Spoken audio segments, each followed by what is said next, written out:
Good afternoon, good evening, good night, wherever you're listening in from. This is the Growth Edge. Did you know that every business leader, a business owner sets out on a journey looking for stability, they're looking for success and impact. And the interesting thing is that many need help to start and to stay afloat. The other thing we're wondering if you know is that the business survival rises and falls on the shoulders of the owner. Therefore, it's important for every business owner to provide a clear and well-articulated vision to provide the right kind of leadership. And I know there's a very, very, very many questions, and that is why we're here at the Growth Edge, because we've created a space to have in-depth conversations about what are the practical things that we can do, implementable steps that business leaders can take, not only to set up, but to stabilize their businesses so that they're sustainable over a long time for success. So we're here every month, twice a month, on the first and the third Tuesday. But I want to introduce Joe, who's working alongside me. Joe, tell me a little bit about yourselves. Good afternoon, good morning, good evening. I will learn how to say greetings in all the other languages, but for now, I think that suffices. And for my East African community, hamjambo. Hatujambo. Asante sana. I am Joe Bukoko. I wear many hats. I'll try and put on and remove as many of those hats as possible in the shortest time possible. I am Joe Bukoko, founder, Haki Integrated Services, where I work with business owners to fix problems so that their business models can work in a profitable and sustainable manner. I'm also co-founder, Africa MSME Collective, bringing together consultants, advisors, mentors, and coaches from across Africa to try and crack this riddle that African businesses cannot go global. Our aim is to cooperate, leverage on strengths, work on our areas of weaknesses, get common positions that can help our SMEs be able to grow. Currently also serving as head of learning at SME Founders Association, a learning and linkages association that is also working and geared towards SMEs. So my life is about SMEs. When I started out in business, we had very few of these forums. And what we learn in class and what happens in the field are two totally different things. Yeah, they are. And when you try to bring the principles of management, at times they will not work as envisaged. So it's important for us to just hold hands and be able to grow. I learned the hard way, burnt my fingers, burnt my toes. Luckily, I'm still alive and we're able to continue walking this journey, even as we look forward to making Africa a great place to be in. Thank you. Curiously, before I introduce myself, how long have you been in the SME space? Helping SMEs, this is my 12th year helping SMEs. Before that, I was running my enterprises. And when I realized, okay, I am doing this and I am losing, because by the time you get a coach or help to sit down and you're in trouble, if you had this help from the word go, people who've been in business and will give you an honest opinion about what it is you're trying to do.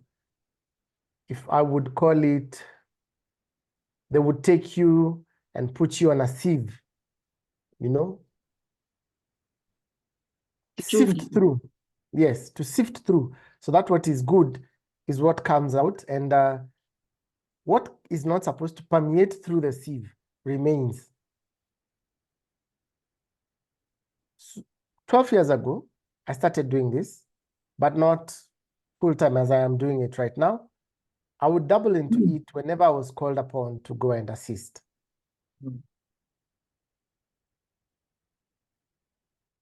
This is my calling. And that is what I realized. But for 12 years, I've been supporting SMEs. Thank you.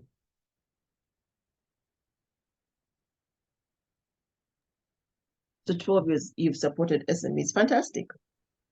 My name is Chusubire Talitwala Greg, and I've worked in the SME space for 24 years. Been employed, also built SMEs, a couple of them actually.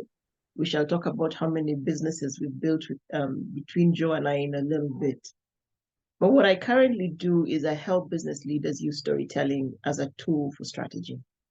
I do that through a boutique communications platform called Akiko Stories, which is really about listening to the SME leader and helping them tell their story in a way that is understandable, one, to them, and then secondly, to all their publics. And their publics are many.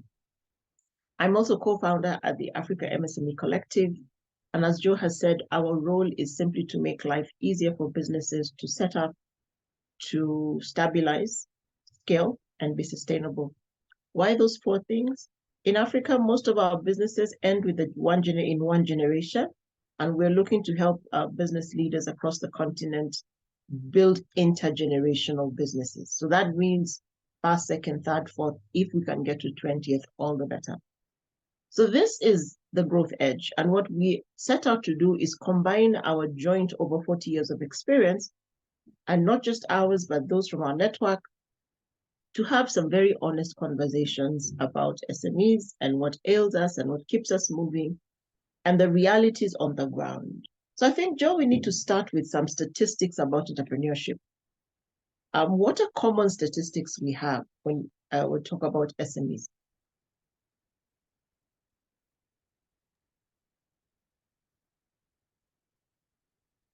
Currently, they see about 80% of trade across the world is run by SMEs. And they have employed about 85% of the global workforce. Okay. These statistics, if you look at the large economies, medium-sized economies, and small economies,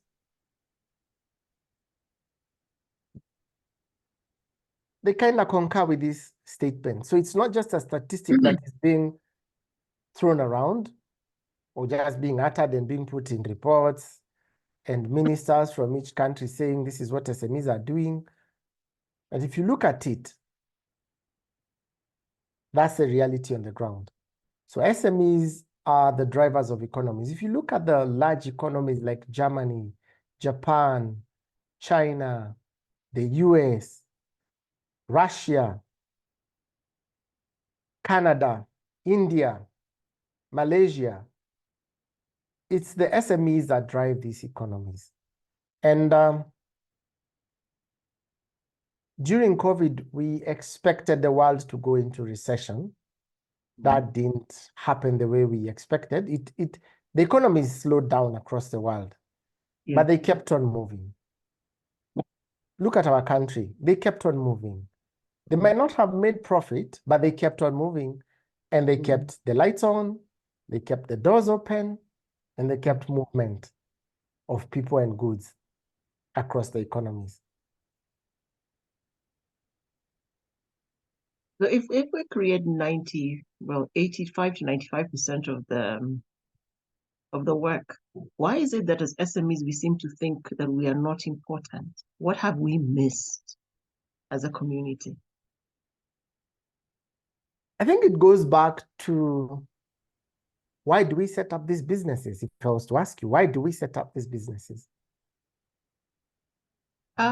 Sometimes we just want to have, we've got this grand idea that we want to build something of value or something that will make me, hit the streets, be recognized, I want to start today and in 2.5 years be a millionaire, drive a big SUV. And if I go into employment, hello, they don't align. So I think a lot of it, one of the starting lines is really around grand ideas. But it doesn't always work out. That's really the perplexing thing for me, because I have this grand idea, I will get in, I will make money, and then, as we say in Kenya, kwa ground written different. When you get to when the rubber meets the road, it's a very different reality. But then I think the other reason why we start businesses is hobby. I don't have something to do. I like to bake, so I start a baking business. Or I'm really good at tailoring, or I'm a designer, and say just start. So it almost starts like a joke. Eh? I make something for myself. I'll give myself as an example. I was really good at baking. Still am, actually, not a past thing. And guys would come and they'd be like, "Oh my God, I love your bread, your banana bread." So I began actually baking and marketing. The bakery didn't last very long, but it started as a hobby because I'd come home in the evening after work. I have 6 loaves to send out tomorrow, or I'd cluster and deliver loaves on Saturdays.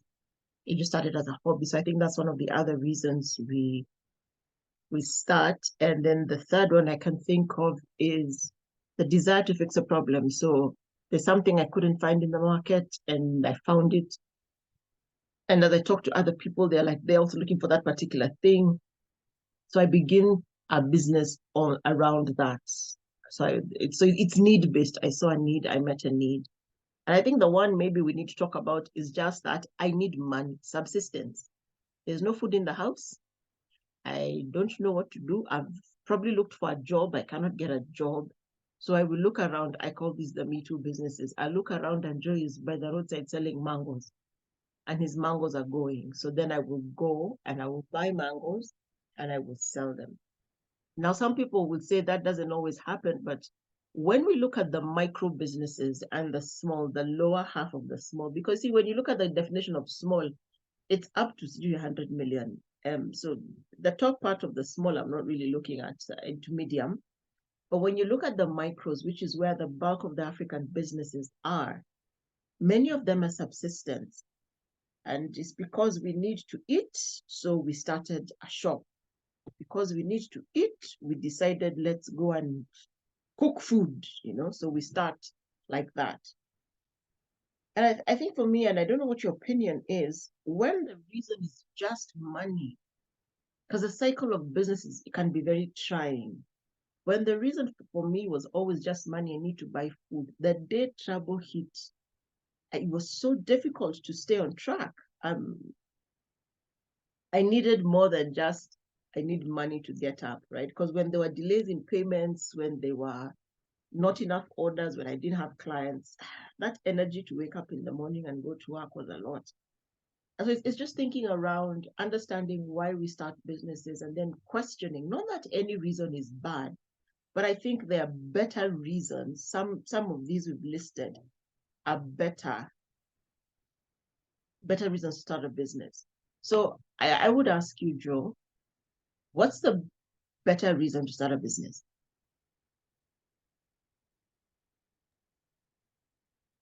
I will respond to that with 3 answers.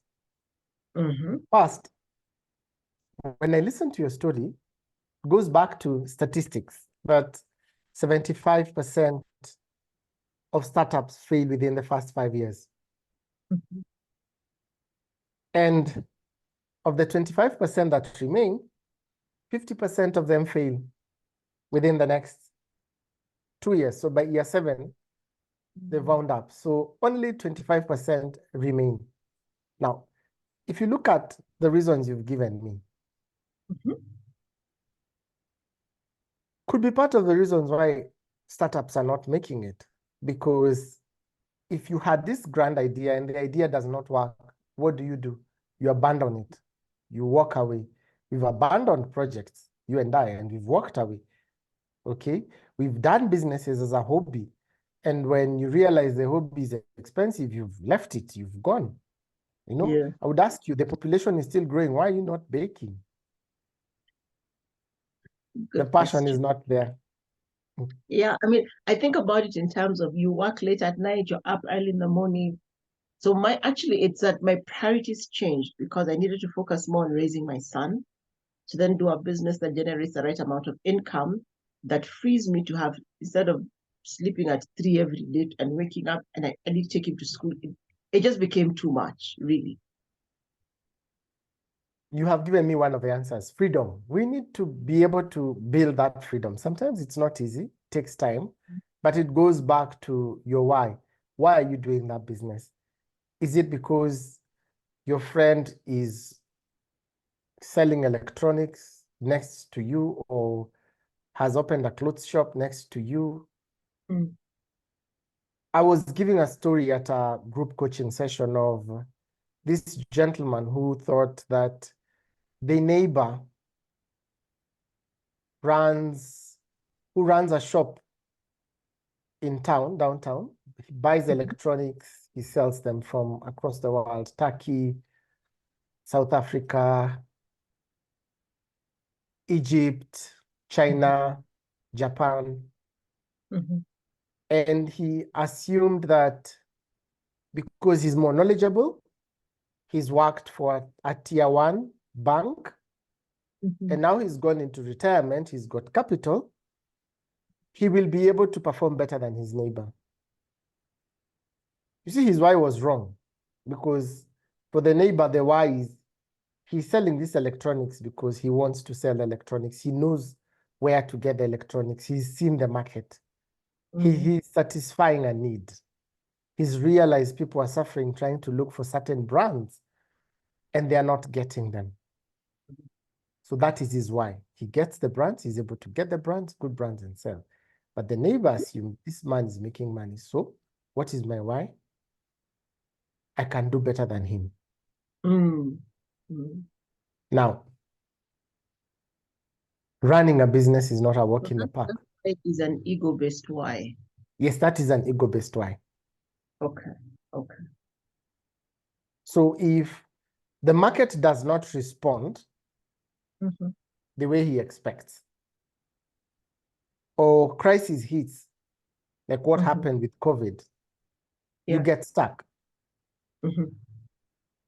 Because if you hadn't seen this through, thought about it, then crisis happens. What do you do with your stock? It's dead stock if you can't move it. Dead stock equates to dead assets. Which equates to a loss. And your liabilities will keep on piling. Yes. Yes. So understanding your why and why you need to do that business, why you need to get into that business, why you need to deploy resources is very important. When we talk about some of the businesses we've run, and we'll continue talking about them throughout the series, we delved into them for very wrong reasons. It's a trend.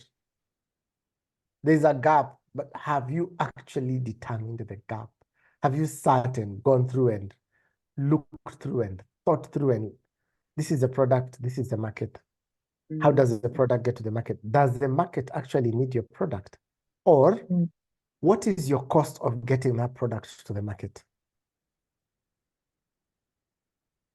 And where we have a problem and we go wrong is we assume turnover is profit. Turnover is not profit. Turnover is turnover.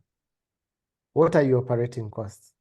So in some of these circumstances, by the time you realize there's trouble, you're deep into it. And I love banks. I love financial institutions because they help SMEs. But then also, at times, they will just look at your turnover, and not what is happening in the back. Well, now they're a bit better. They're trying to understand how the SME world works, which is a good thing. That way they can even be able to guide the SMEs as they access debt. How are you planning on marketing? How are you planning on growing? How is it looking? So there's a big difference to that. So the why. So if I get you right, and can I rephrase it differently and say that you must be solving an actual problem?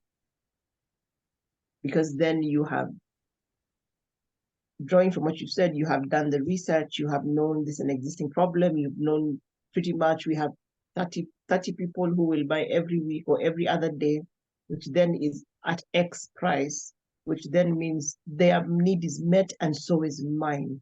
So I have to be looking for something that impacts somebody repeatedly.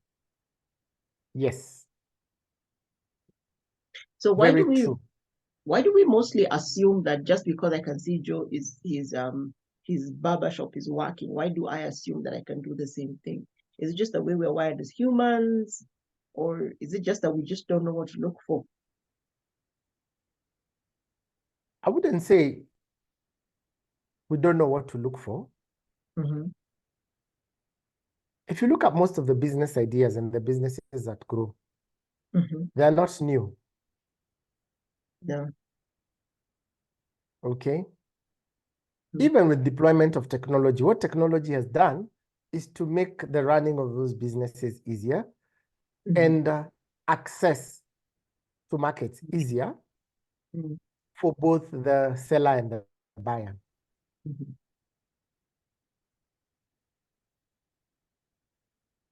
It is in putting in the rest of the work.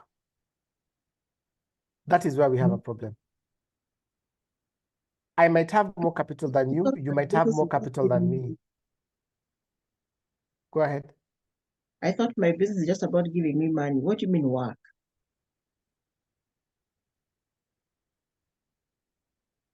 I want to use the hooker as an example. Uh-huh. Okay. In most of the streets in Africa, during traffic hours or rush hours, as they call it, the hawkers peddle their wares. Okay. Yes. And you find them with paintings, puppies, electronics, you name it, teasers, the mosquito swats, chargers. They have all this manner of interesting things. Shades. I've never attempted to buy shades from a hawker on the street. I'll try one day. I don't Oh, know I if have. I'll see after that, but I'll try. Now, if the hawker does not walk around and stands in one spot, will anyone buy his or her wares? No. Mm. Okay. Now, when that hawker was starting the day, they wanted to get a return on investment. The return on investment means they have to put in work. So work is a must. You must put in work. The nature of businesses differs. And you might find that what a hawker needs to put in to make his or her revenue is not the same as a restaurant owner or a factory owner or someone else who's beginning a trading business. Trading business takes longer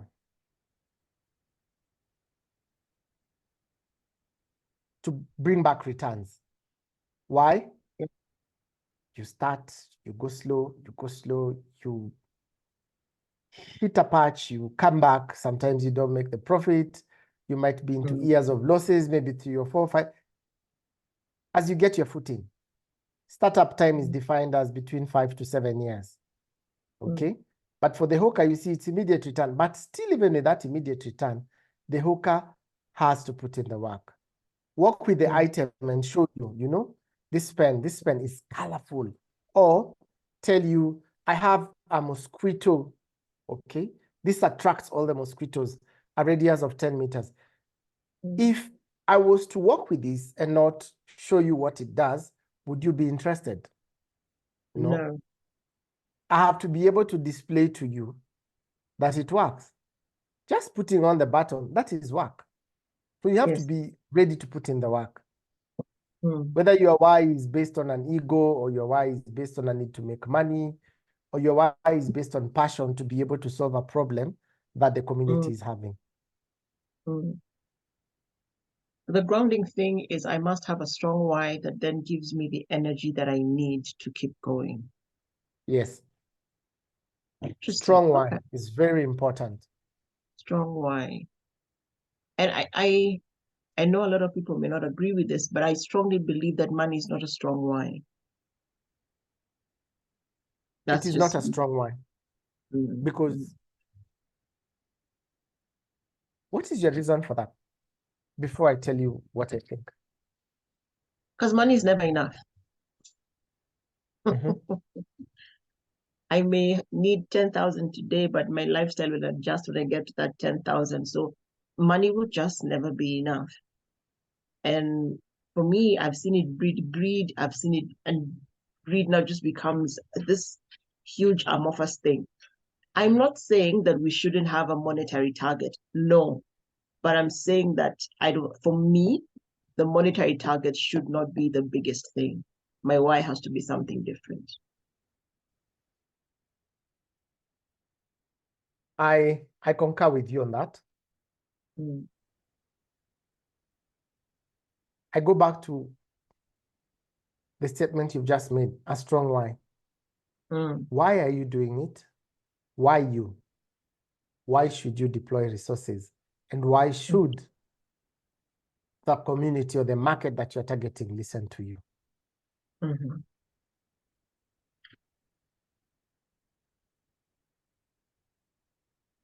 We've seen instances where even big companies do a call to raise capital and they raise the capital. And the board of directors or board of management are jumping onto a trend. Okay? What happens? They jumped on a trend. Their why was not strong. Their why was the trend. But why should they be the ones to capitalize on that trend? Then it all goes wrong when their why is not strong enough to carry them through those days where, like, the business has got a cyclic nature. So start, then grow, come to a point of maturity where they enjoy relative growth, and then start declining. Now, at decline, you begin all over again. But you see, if you get hit as you're growing and your competitors come, because competitors will copy you world over. We now are having AI. How many companies have deployed AI capabilities? Every day when you look at the internet, there's someone new who's come with a search engine or with bots or with whatever it is those things are called. Or with, like now I've seen now there's visual AI that Bard are launching and Google have launched, and there are 15 other companies doing the visual AI thing. So if your why is not strong enough, it becomes a problem. And it goes back to personal experience. We jumped into things because our whys were not strong enough. We jumped into things because of trends. We jumped into things based on advice, which we did not take time and put in work to find out whether it can take off. And if you look at all the big companies that are now controlling the economies, from Asia to the US to even Africa, they've taken time to build and they've stuck to their whys. Sometimes they hit very rough patches, but they've stuck to their whys. It's important to have a greater purpose. To have a greater purpose than just money. I like that. As we begin to wind down, what are maybe a few things that you think would help SMEs begin to think through and stabilize their why? What do we need to think about? One of the ways I would advise SMEs to think through what they want to do is to apply the principles of management.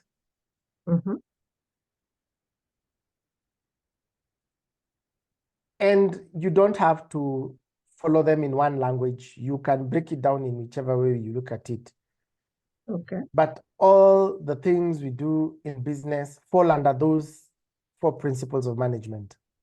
Whether it's marketing, whether it's finance, whether it is sales, whether it's production, whether it's operation, they fall under those 4 principles of management. They need to start thinking about planning for their activities and planning for what they want to do. And planning both short term, medium term, and long term.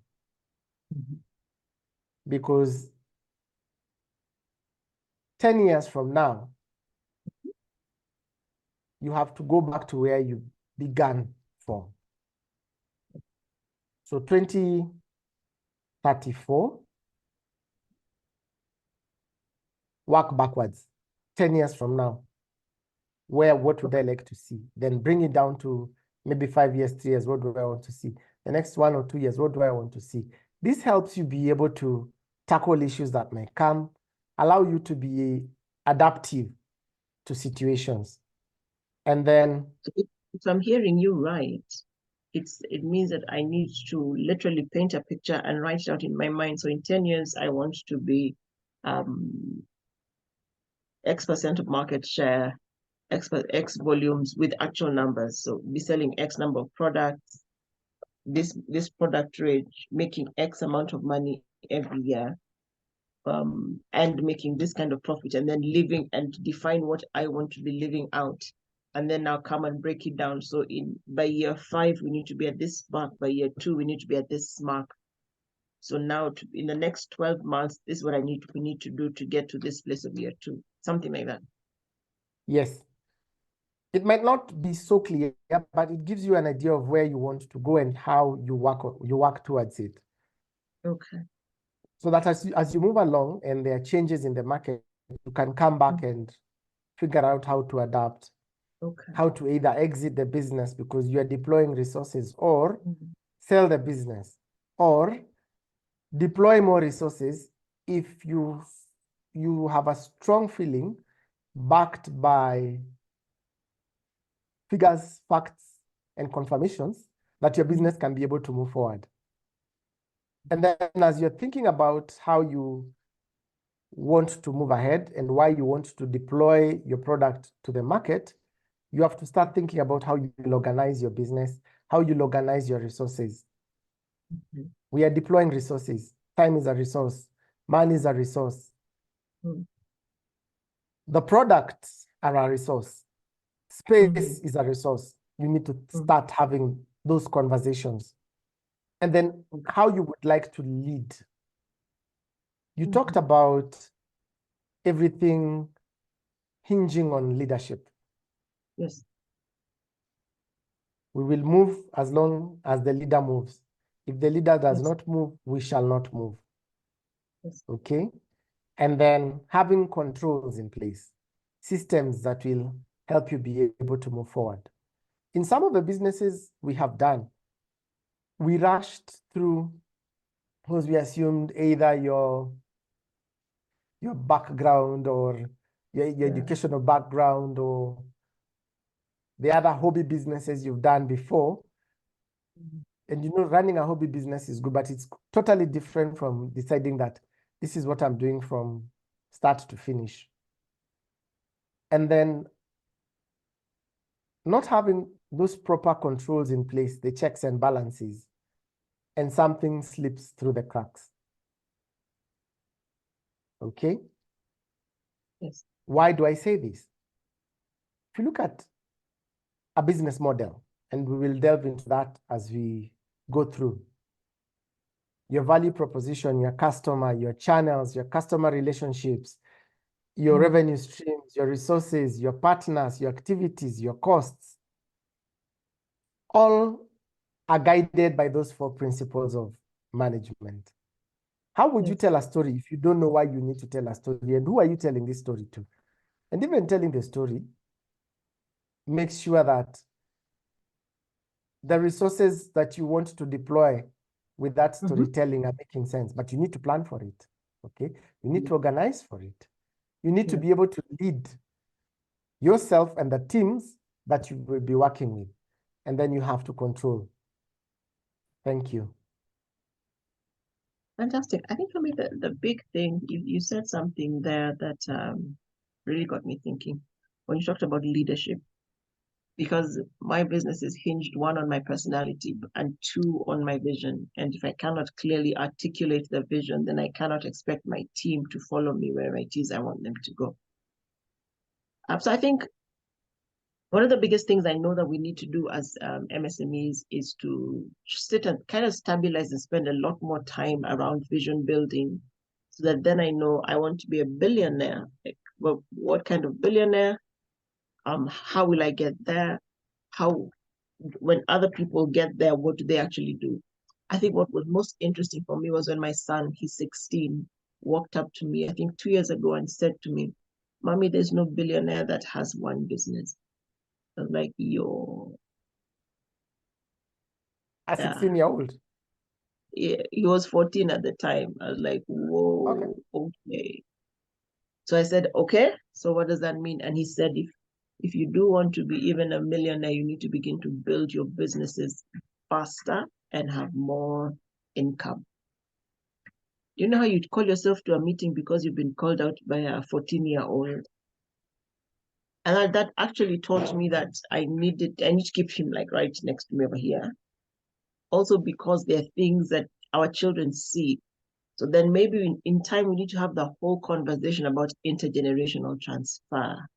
How do we begin to have these conversations with our children so that even as they know what the statistics generally say, which are the things we are doing and how are we solidifying it so that then the next generation will take care. My Joella, they are the third generation, but the fourth generation is not interested. So their great-grandfather came here from India.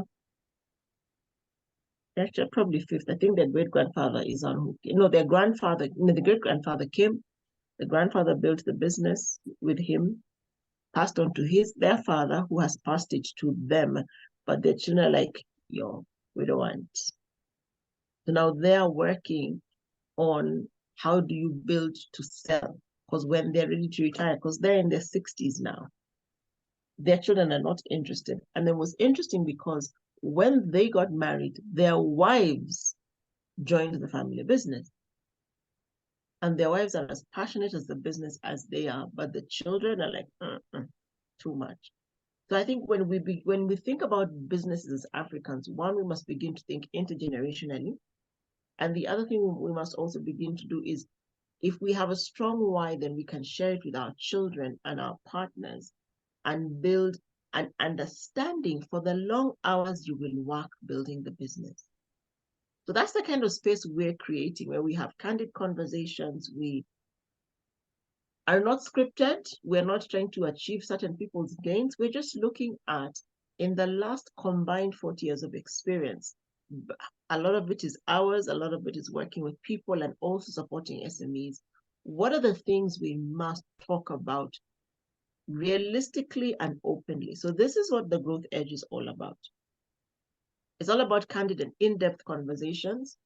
We will not always just be the two of us. We are always going to bring in a few more people to enrich the conversation.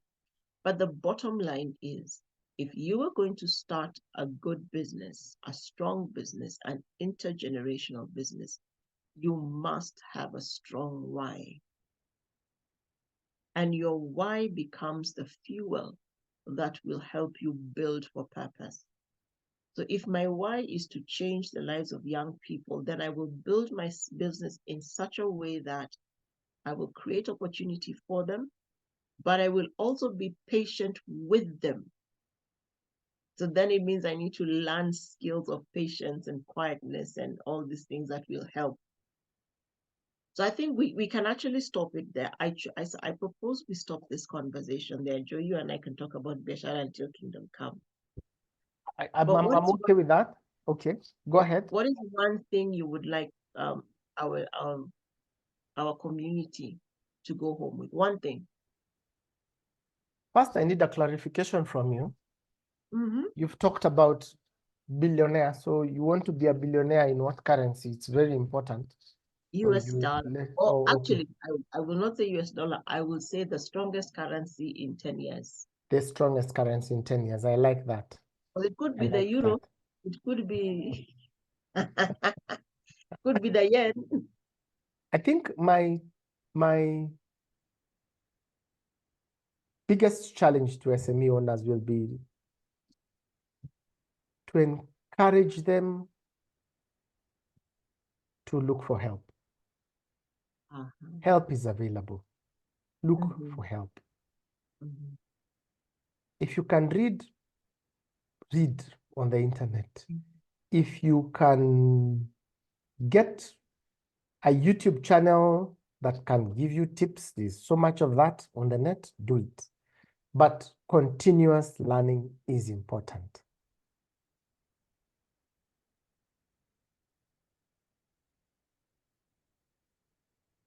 I like that. So on that note, we will say two things that we need to do. One is have a strong why. So let's go and begin to process our whys. And two, look for help.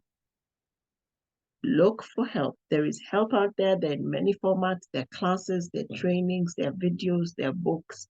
We can no longer say, and I stand to say this loudly, as Africans, they say that if you don't want an African to know something, put it in a book. So we have no excuse anymore. There are podcasts, there are radio shows, there are YouTube videos. There's so much information you can get access to. So Plus anything associations. you must join a community. Have a community. Attend, listen to the government holding your head. But government holds forums. So those networking events and exhibitions, attend.